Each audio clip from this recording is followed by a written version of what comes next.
This is what video looks like using the regular video mode of my Samsung. And this is what it looks like when I switch to Pro mode.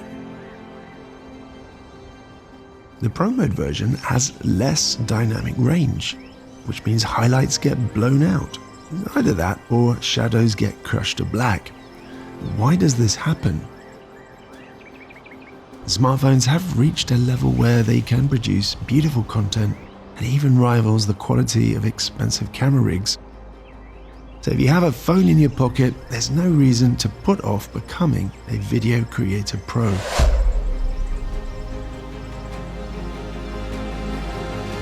But all of these extra features can be confusing. Probably you're now wondering whether you should use Pro mode or regular video mode. Now, the problem is that there are a number of myths that have kind of carried on being spread around about smartphone filmmaking, and if you follow these tips, then you could actually end up making your videos look worse. So as we go through this video, I'm going to actually debunk 6 common smartphone filmmaking myths that are still, doing the rounds out there. And if you watch this video, you're going to be able to avoid these popular misunderstandings. But how can we make sure as many people as possible are getting the correct advice? Well, there's one way, and that's just to watch this video longer, because the longer you watch it, the more likely YouTube is going to share it to more people. Most of these misleading tips are based on old information that doesn't really apply anymore. So for example, I just saw a video where they were saying that smartphones are bad in low light, and they used an iPhone 7 as their example.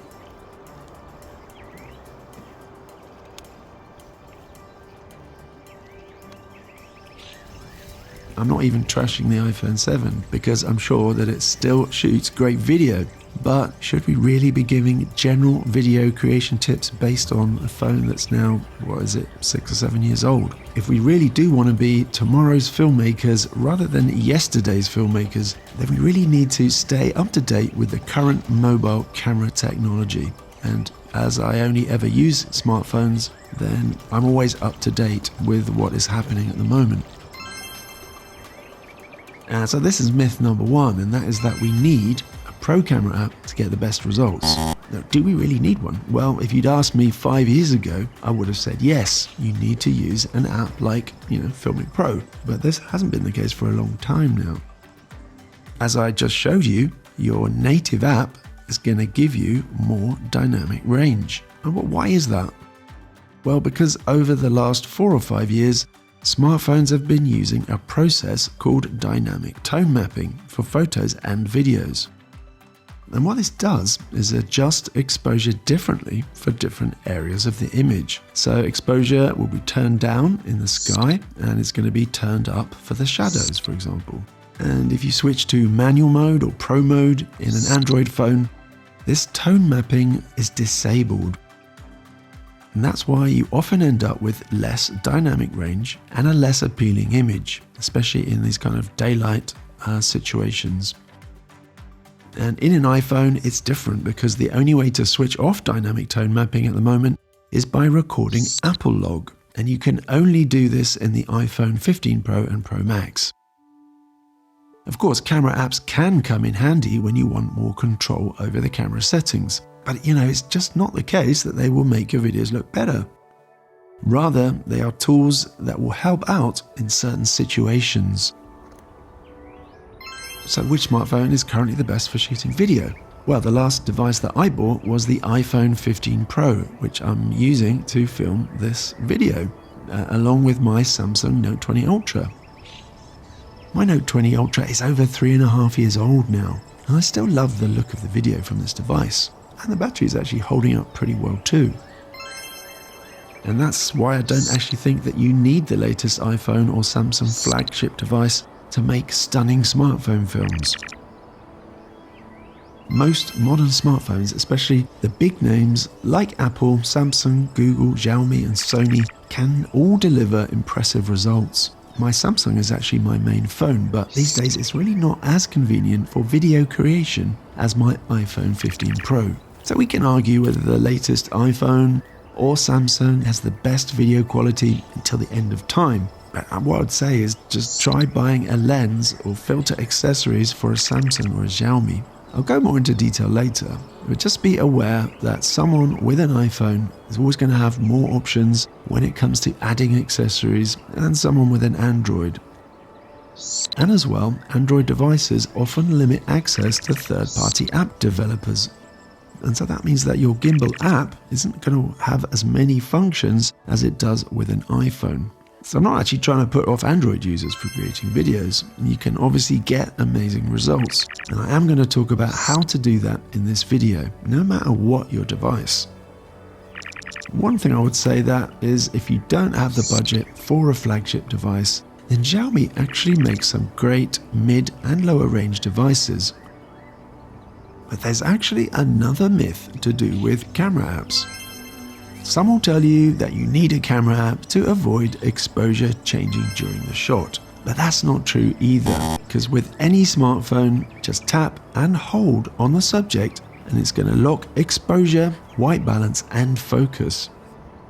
So then what is the point of camera apps? Should we just forget about them completely?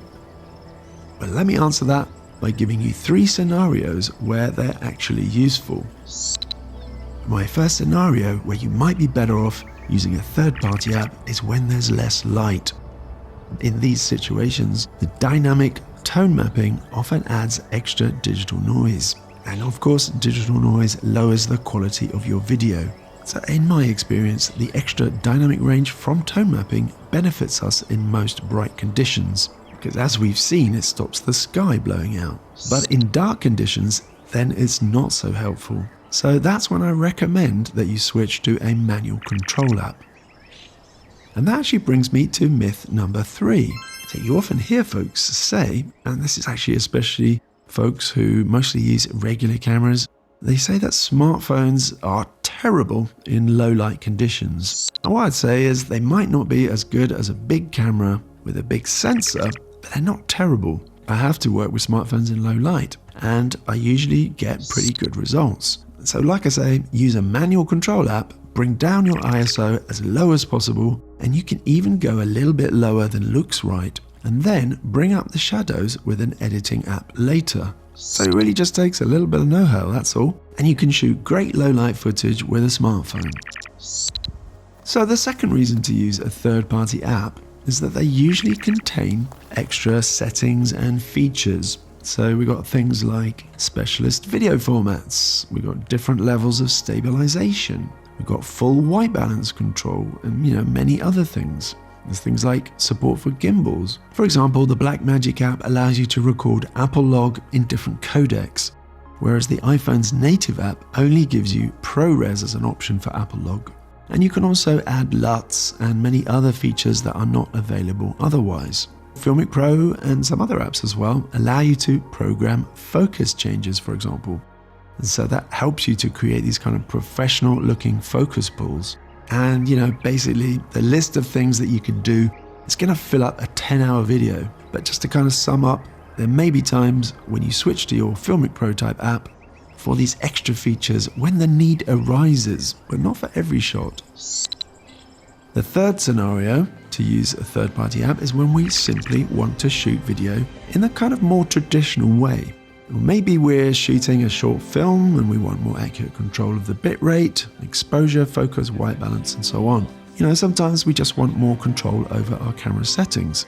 And without a camera app, we will have to let the camera decide mostly what our settings are going to be. Obviously, this is convenient, but there's times when we would really like more control over settings. For example, with a phone's native app, everything is usually locked together. And also Pro mode in an Android, we can lock settings individually. One really useful setting is to have exposure locked, but focus in auto, because sometimes we need focus to change as the subject moves within the frame, but we don't want exposure to change at the same time. The thing is, each setting creates different effects on the look of the video. And by using an app, we can now control those effects in more detail. But of course, it is going to take longer to do that. And there's really no reason why you can't mix up footage from your native app with a manual control app. So do we absolutely need to be using a manual control app to shoot great looking video? Absolutely not. Is it a good idea to have one installed that we can switch to when needed? Absolutely yes, I would say.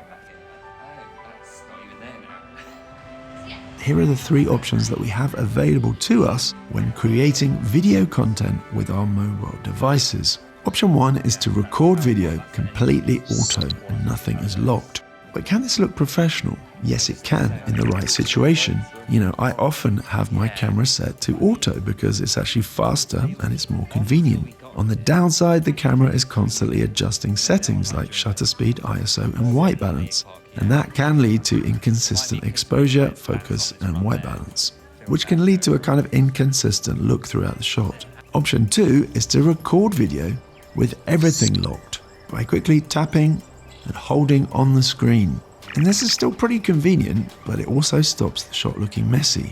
And a big advantage is that you get to keep this extra computational dynamic range. Option 3 is to use a camera app like Filmic Pro or the Blackmagic one to get individual control of each setting. You can set ISO exactly, you can set shutter speed exactly, white balance exactly, and focus exactly, as well as bitrate, which is actually quite an important setting that gets kind of skipped over quite often. But the downside of this last option is that it's going to take more time.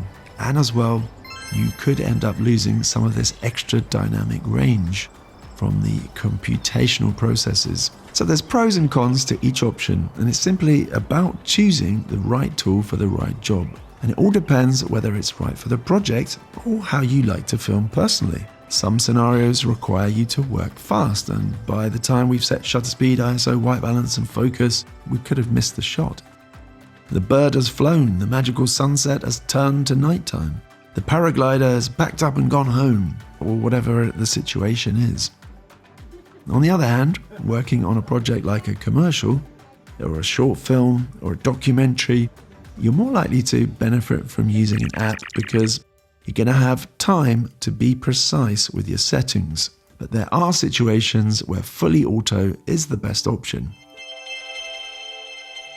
Many Android devices have these pro features built into their native camera app. And if that's your phone, then lucky you. You can now access manual control on your smartphone without an extra app. You're not going to get so many features, but you get all the most important ones. If you have an iPhone, there is no manual mode, so it's pretty essential to have at least one of these more pro apps installed. And I would say that Filmic Pro is still the best developed app, in my opinion, for both iPhone and Android. But it does now require, a fairly expensive subscription. There is the new Blackmagic app for iPhone, which is free and it's really good, which has been getting a lot of attention. Although I would say it does still have some flaws. For Android, there's also apps like MC Pro 24 FPS, but I wouldn't say it's the most user-friendly. And there's other apps that you might want to take a look at, which are Moment ProCam, which is mostly iPhone, Pro Take, and there's also Cinema P3. Apps like Filmic Pro make it easy to control the key settings that affect your video. You've got resolution, frame rate, shutter speed, ISO, and white balance. And with a regular camera, we'd also include aperture in this list. But almost all smartphones have fixed apertures that we cannot adjust. So if you're using a smartphone, you don't need to worry about aperture at least. So I've made a whole course on these settings, and as a Video Creator Pro, you get full access to that course. But I will talk more about that later. So there's 6 key elements for setting up your camera app correctly. And if you master the 6 basics, you can pretty much use any camera app and any device, and you're going to get excellent results. It's a bit like a skilled musician can pick up a $50 guitar and make it sound amazing. The same goes for camera apps. Ask any professional camera operator and they're going to tell you that their work is rooted in these 6 key principles. And they're kind of like the foundations of a house. By understanding and mastering these principles, you can create films that are both technically and artistically sound. And the first of those 6 settings is frame rate. A frame rate is the total number of frames per second in your video. The Hollywood standard for frame rate is 24 frames per second. And if you drop below 24 frames per second, our brains start to notice the gaps between each frame. making the video look choppy. However, these days I actually shoot all my YouTube videos at either 30 or 60 frames per second. So I use the 60 frames per second footage to create this 4K slow motion. And the only reason I would use 24 frames per second is if I really specifically want to create a video that has this traditional look of film. Now, if you're filming slow motion footage, you'll want to bump up the frame rate to 60, 120, or even 240 frames per second. And the higher the frame rate, the more you can slow down the video without it looking choppy. But the main reason that I shoot 60 frames per second for slow motion is that you're able to shoot in 4K. But once you go up to 120 or 240 frames per second, or even higher on some devices, resolution is going to be limited. I think the only exception is the Sony Xperia devices, which can actually shoot 4K 120 frames per second. So the next setting is resolution. Now, resolution simply refers to the number of pixels within the image frame. And they're sometimes written in different ways, and that can be a little bit confusing. For example, 1080p and 4K are the two most common resolution settings. So why do they look so different? 1080p is also written as FHD or full high definition, whereas 4K is UHD or ultra high definition.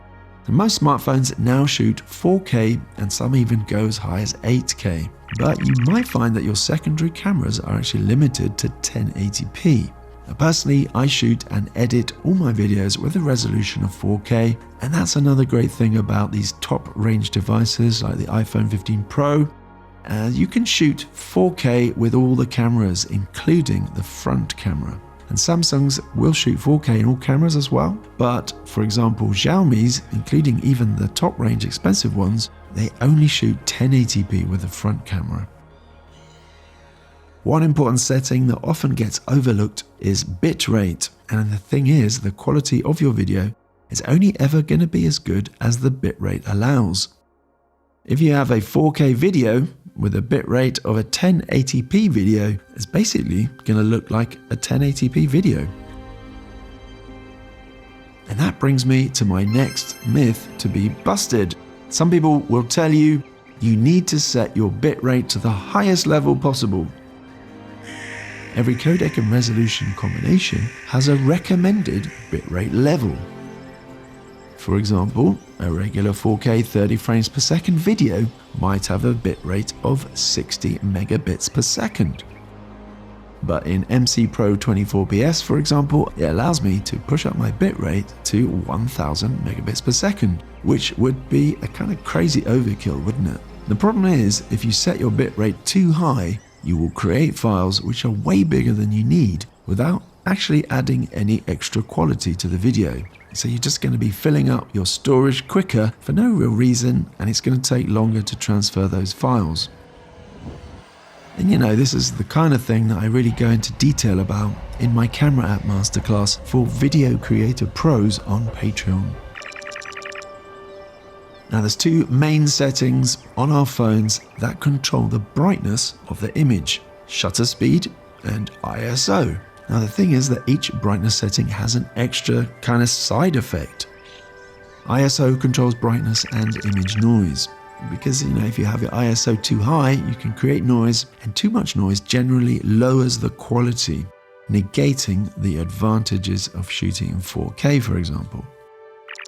The shutter speed controls brightness and motion blur. A fast shutter speed means motion blur is reduced, and that means that your video might look less smooth.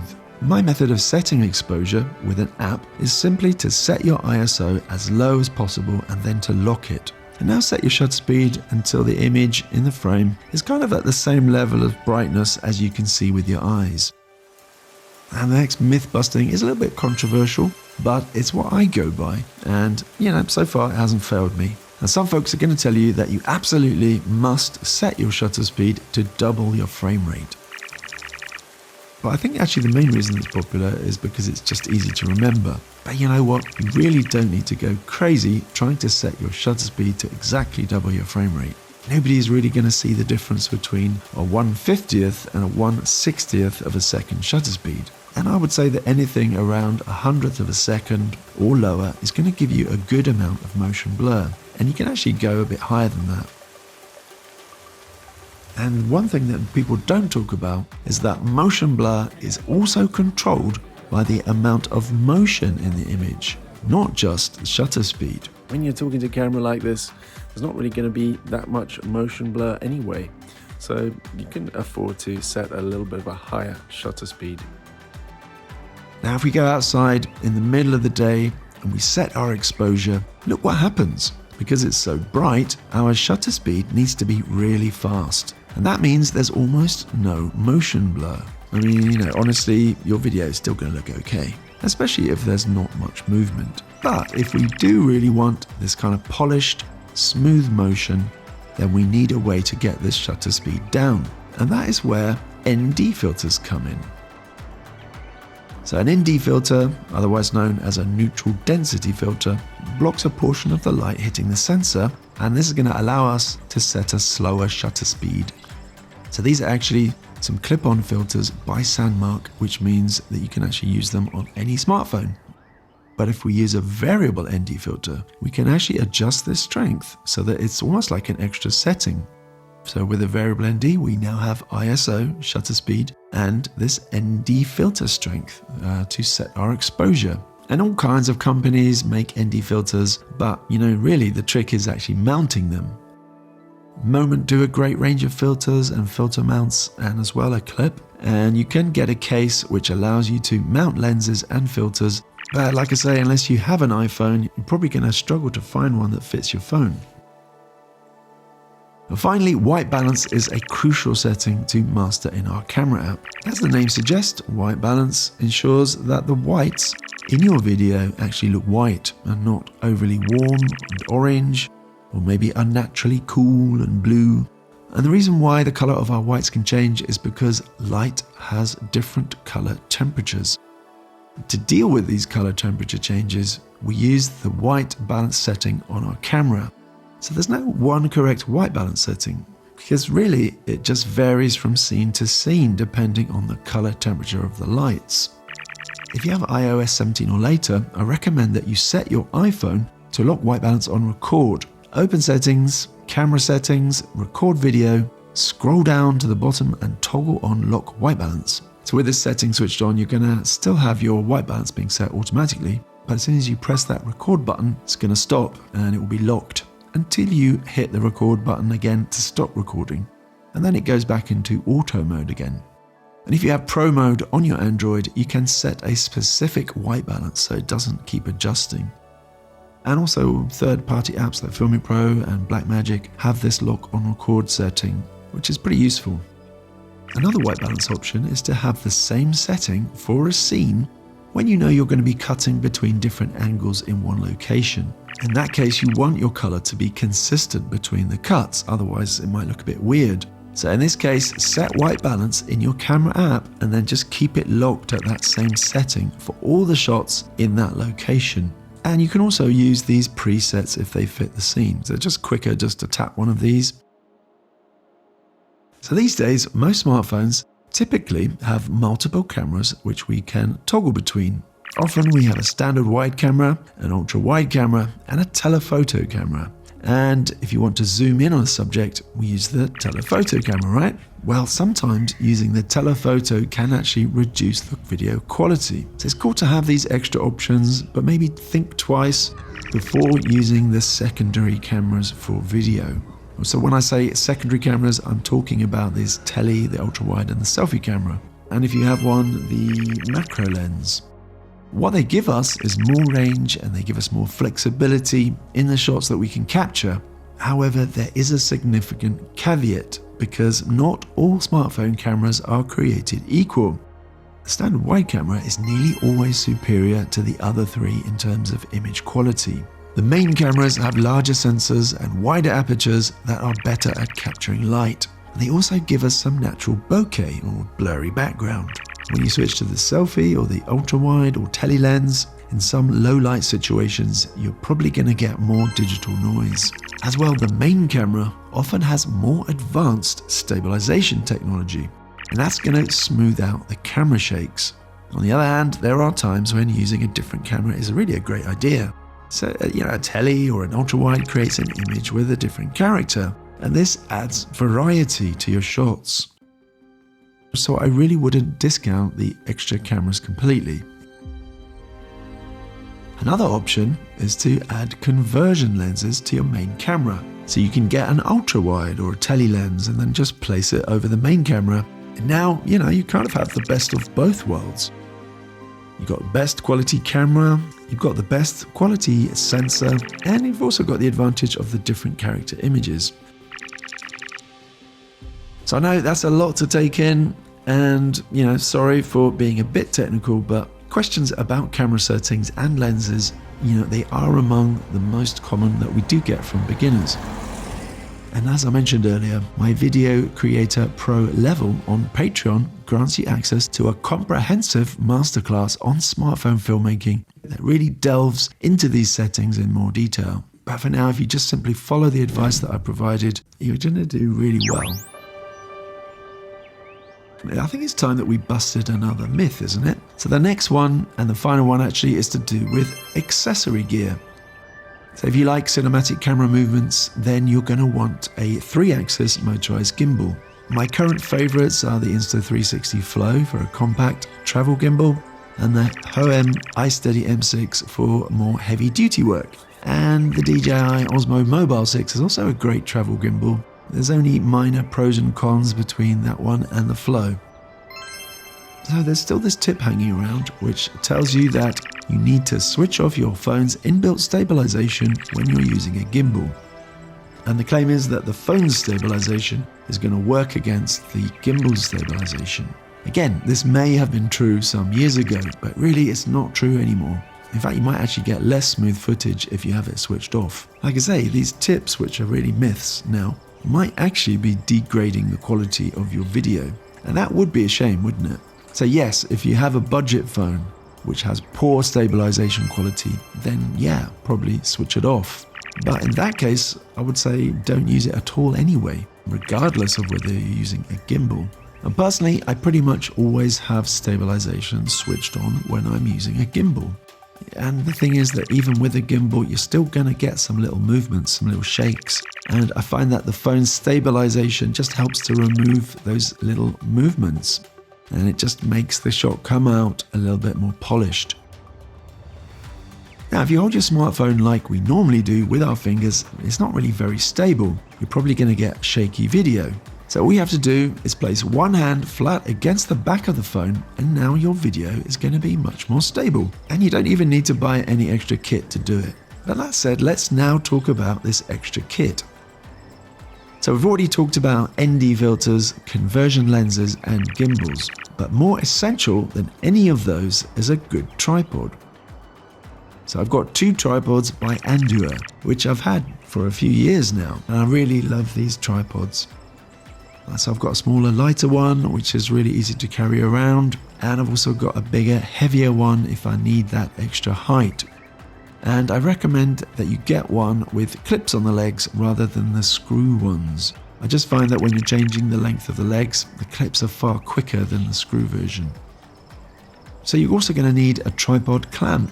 And obviously I've tried dozens of these things over the years. Some of them break very quickly, and some of them are just a little bit too expensive and fiddly. So finally I came down to these ones that are these are my favorite ones now that I just use all the time, by JJC. And they're pretty cheap, and they're pretty well made as well, and sturdy. I've never had to replace one. For extra grip, you can think about adding a cage or a rig, and this is one by Small Rig, and it can be used with any smartphone.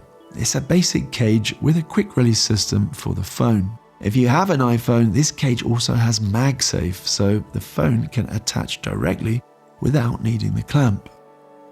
Having these handles obviously gives you a better grip, but also having your hands further apart reduces the handshake. So I really recommend Small Rig gear for video creation. It's really well made, it's usually well designed, and it's also quite affordable. You can also look at Beast Grip. They're a little bit more expensive, but they're a bit more sophisticated, better made, I would say.